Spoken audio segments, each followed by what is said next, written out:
con este libro que hoy tenemos, que se titula No podemos explicar porque lloramos, entre la Giovanna que escribió estos cuentos hace varios años y la Giovanna que ha incorporado nuevas historias a esta nueva forma de contarnos más. Buenas noches. No sé, ¿se escucha? Sí. Antes que nada, muchas gracias por la invitación, gracias a la feria y a la asociación que lo organiza, a Lady por todos los trámites y todo el trabajo realizado para que ha hecho posible que esté hoy, esta noche, en Ica, ciudad a la que no venía desde hace mucho tiempo, y que recordaba siempre con mucho sol, y que hoy día estaba como Lima. Nos ha castigado. Sí, pero me imagino que es una excepción, que sigue siendo soleada. Bueno, sobre la pregunta, creo que no ha cambiado tanto, quizás lo que ha cambiado es el paso de los años, ¿no? Pero los temas, para bien o para mal, mis temas son como siempre los mismos, y yo digo porque por eso cambio tanto de género. O sea, si mis temas se parecen, lo que les cambio son de formato, y paso de la poesía a la novela o el cuento, y así voy como un poco disimulando, y para que no parezca tanta repetición. Pero sí me interesa observar cómo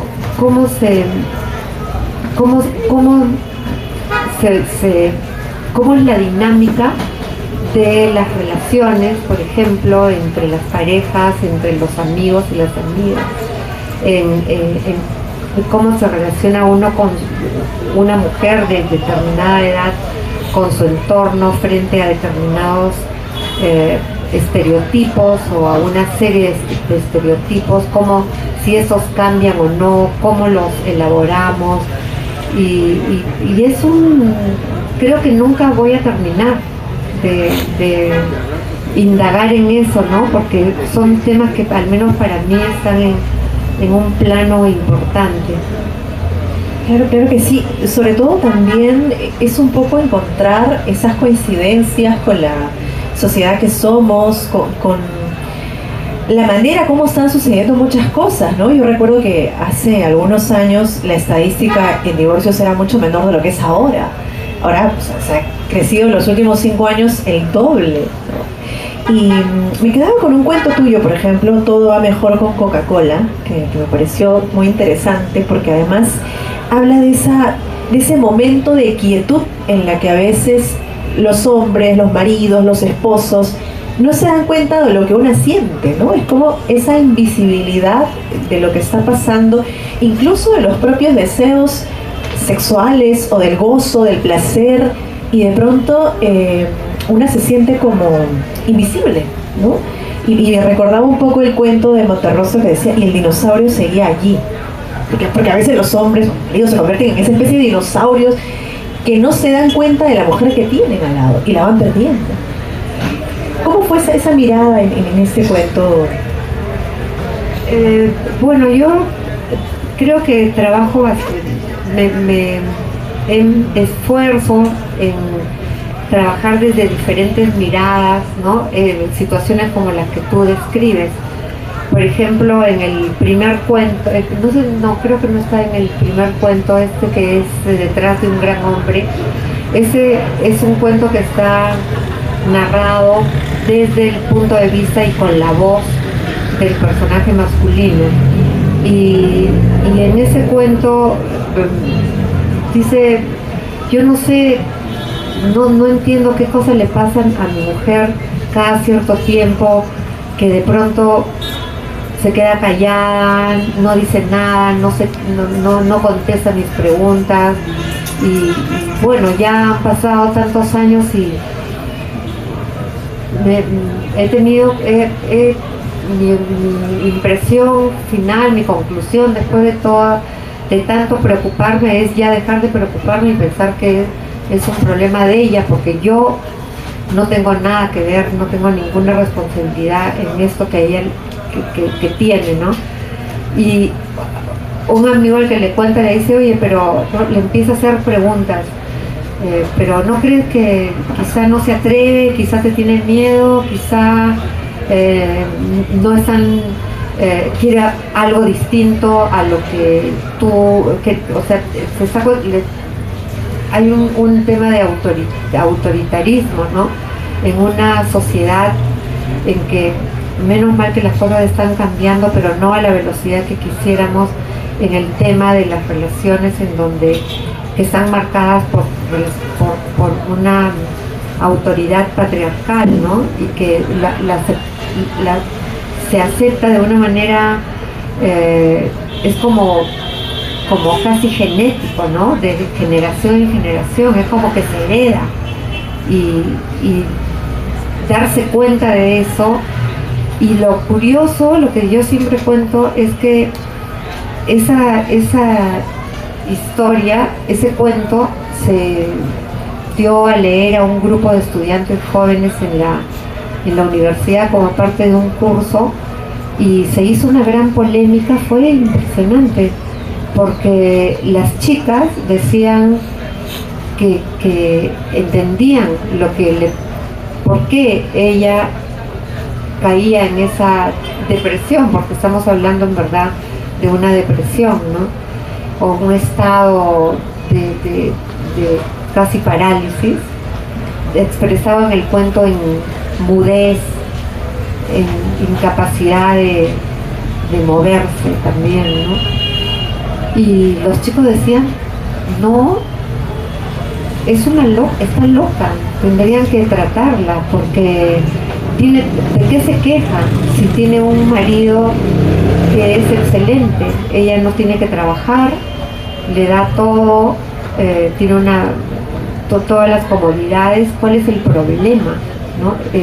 Y yo creo que ese argumento remite a esa idea de las relaciones en las que el hombre es el proveedor y las mujeres son las que tienen que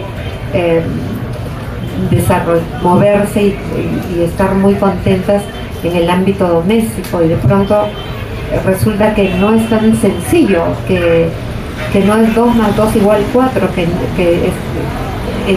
el ámbito doméstico resulta también insatisfactorio, asfixiante, ¿no? Y que en lugar de establecer relaciones horizontales y compartidas, en donde ambos participen o tengan actividades domésticas y públicas, no sea una mejor solución que restringir y que hacer una división tan dramática y dicotómica, ¿no?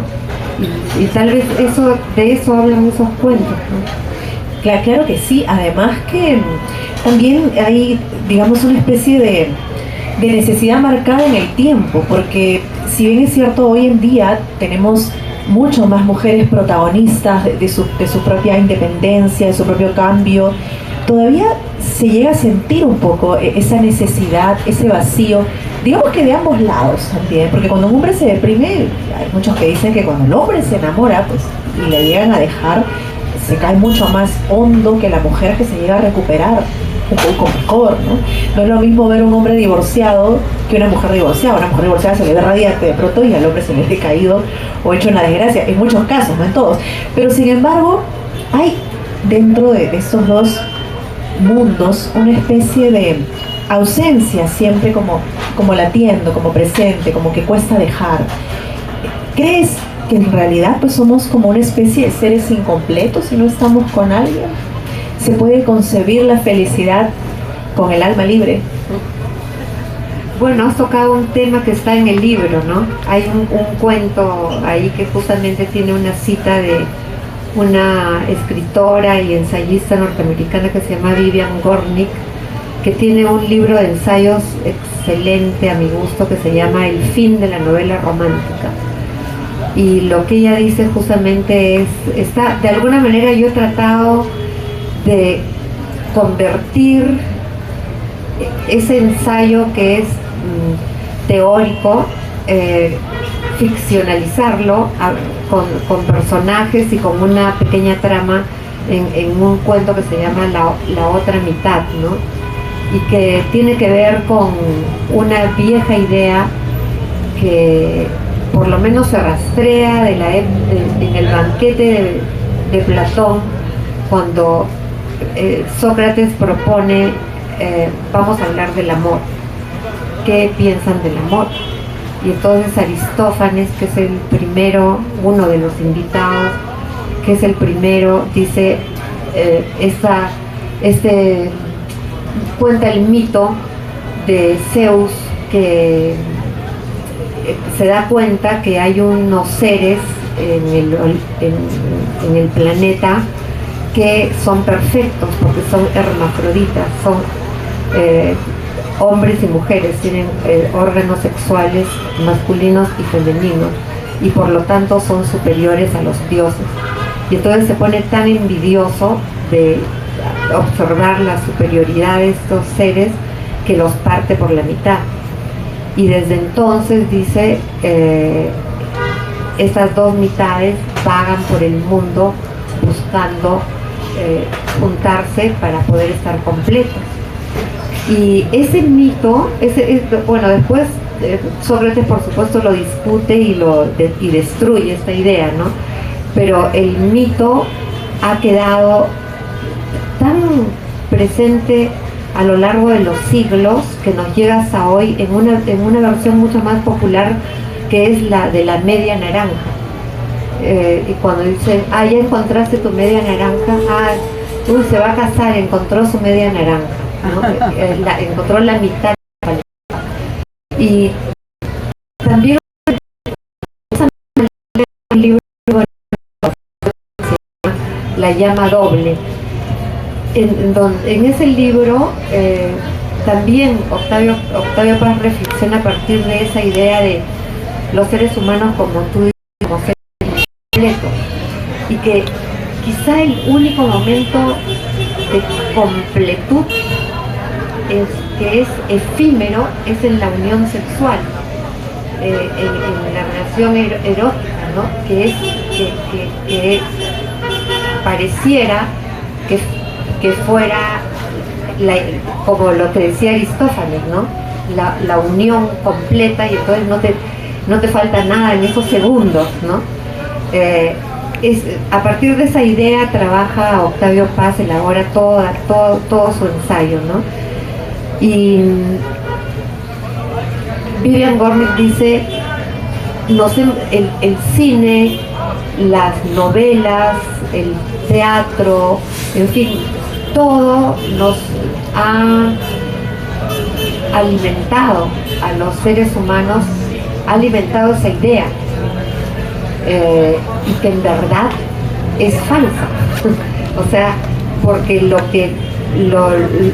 creo que no recuerdo exactamente la cita, la pongo como epígrafe, ¿no? Que es algo así como respirar. Si me permiten un minuto. Sí. Me dan un minuto para que la use. Porque no me la acuerdo bien.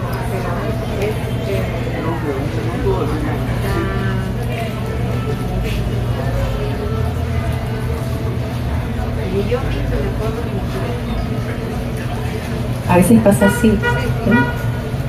Es un motivo más para que compren el libro. No sé si quieres profesar. Sí, claro, justo me quedaba un poco con esa idea del ser incompleto, porque hoy en día incluso hay nuevas formas de relacionarse con las personas. Ya no es lo clásico que es el cuento Disney, que vas como y sueñas con casarte y te casas y luego ¿qué viene después? El final feliz como que va dejando de existir muchas veces.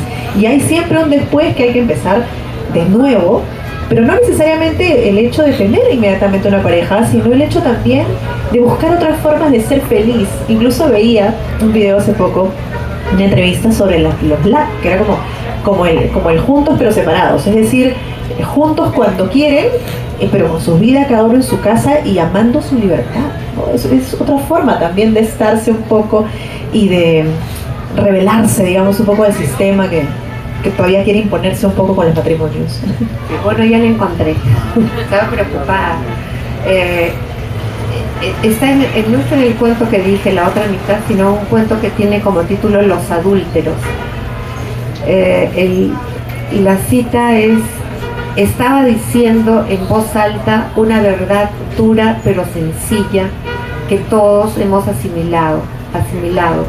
El amor, nos dice esa verdad, como la comida o el aire, es necesario pero insuficiente. No puede hacer por nosotros lo que debemos hacer por nosotros mismos. Y eso me parece muy interesante, y como que rompe esa idea alimentada ciertamente por muchas novelas, por el cine, por las telenovelas, y no estoy cuestionando eso, sino porque es una forma de sentir y de esperar, que es apostar todo al amor, ¿no? Entonces sí, es necesario, pero no es suficiente, porque aun cuando lo encuentres hay un porcentaje altísimo en ti mismo que tiene que trabajarse por otras desde otros lados, porque si no siempre va a ser insuficiente. Nunca vamos, los seres humanos, está en nuestra naturaleza la incompletud. Nunca vamos a ser seres completos. Quizá quienes tienen alguna creencia religiosa, por ejemplo, pueden pensar que esa completud la van a encontrar al final de su vida, cuando mueran y vayan al encuentro con Dios. Ese es un sentimiento religioso que esa expectativa puede tenerla, pero en la vida que vivimos el día a día tenemos que convivir con esa sensación, con esa certeza de que somos seres incompletos. Claro, además también está un poco esa idea de llegar como hasta el final, que como bien dices, lo han alimentado muchas cosas, ¿no? Entonces todavía persiste esa idea de que en algunos casos de que hay que seguir hasta el final a pesar de, y entonces hay mucha infelicidad dentro de distintos hogares, pero eso además es como una cadena, porque arrastra luego los patrones, digamos, a los hijos, a los nietos, y uno se va conformando, entre comillas, con esa forma, que incluso también tiene que ver con el goce, no solo espiritual, sino también sexual, porque de pronto pasan los años y uno se va dando cuenta que no es feliz, pero sin embargo se queda ahí contemplando, o no diciendo, o no expresando un poco lo que siente, ¿no? Yo recuerdo también algo que mencionabas en algún momento: si no publico, no salgo de ahí. Es como que cada libro en sí, y eso a mí me suele pasar, no sé si a ti, Giovanna, que digamos, viene con una imagen, se crea, se gesta, se narra, se escribe, y luego lo dejas ir para, digamos, los lectores, la gente que viene. ¿Qué deja ir, Giovanna, en No podemos explicar por qué lloramos?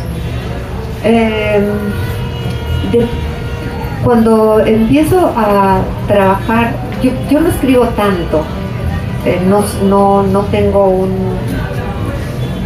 proyecto de un libro por año, no tengo tampoco no vivo de escribir, o sea, me moriría de hambre, ¿no? Tengo otro trabajo y escribo.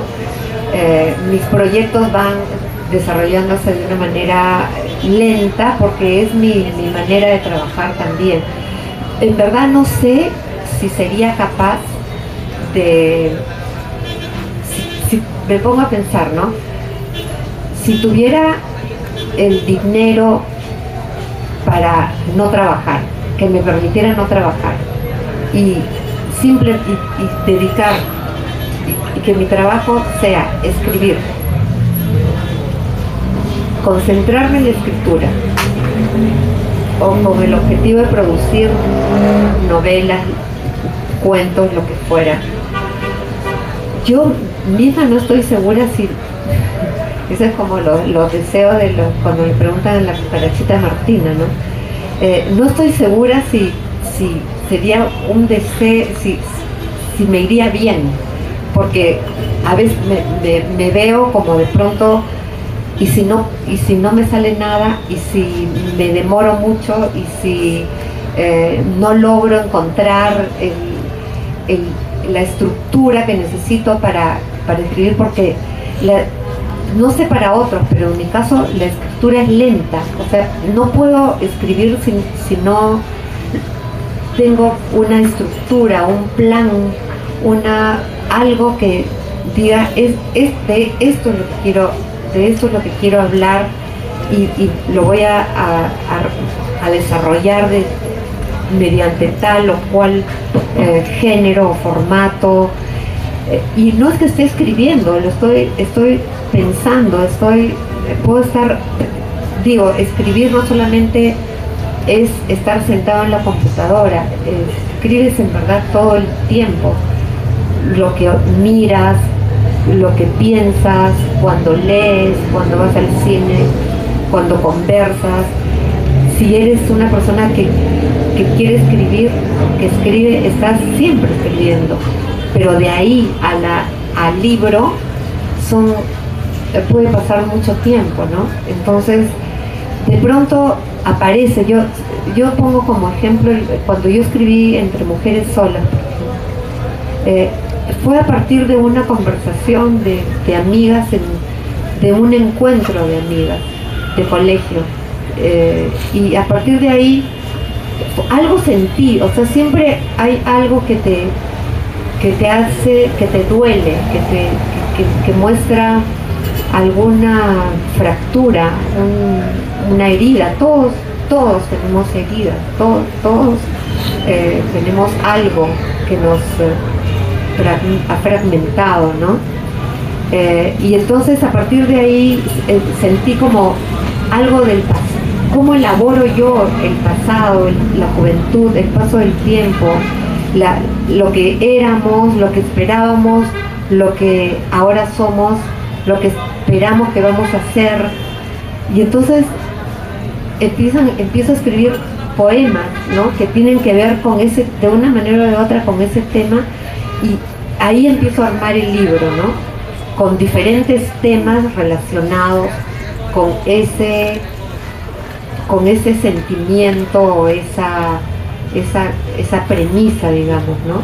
Y así es, claro, y eso toma tiempo, ¿no? Claro que sí, además que eres muy multifacética, pues, Giovanna, ¿no? Te hemos visto, hemos escuchado y conocemos su trabajo en el cine como guionista, Giovanna poeta, los cuentos, y de pronto es también eso de establecer como tiempos, como voces para cada género, como espacios para cada libro, para cada momento de la vida incluso. Bueno, a mí me pasa cuando estoy muy conflictuada, con mucha ira, con mucha cólera, escribo poesía. No hay otra manera de sacarlo, ¿no? A veces digo, si no fuera escritora, de pronto estaría con el Arco Herrera o con el Penaque sobre de Cachicha, porque no hay forma de resistir la vida a veces, ¿no? Y de pronto la poesía también debe influye, veo, porque hay muchos cuentos que tienen esa lectura poética también, ¿no? Esa forma de poder encontrar mucha sensibilidad en las características de los personajes, en las propias historias. ¿Te ha pasado un poco eso de combinar un poco la poesía con la narrativa? ¿La sientes así? Sí, es lo mismo, en verdad. O sea, lo que puede cambiar es que en un caso quieres explayarte más, de pronto ves a un personaje y lo vas construyendo y necesitas más expansión que la poesía, que es más sintética, y hay algunas cosas que se dicen mejor de una manera sintética y otras desarrollándolas más, y no sé cómo uno se da cuenta de eso, pero es muy intuitivo, ¿no? No podría explicar creo que eso tiene que ver con el título de ese libro, ¿no? Hay muchas cosas que no podemos explicar. No, puedo intuirlo, y la intuición no tiene un lenguaje distinto.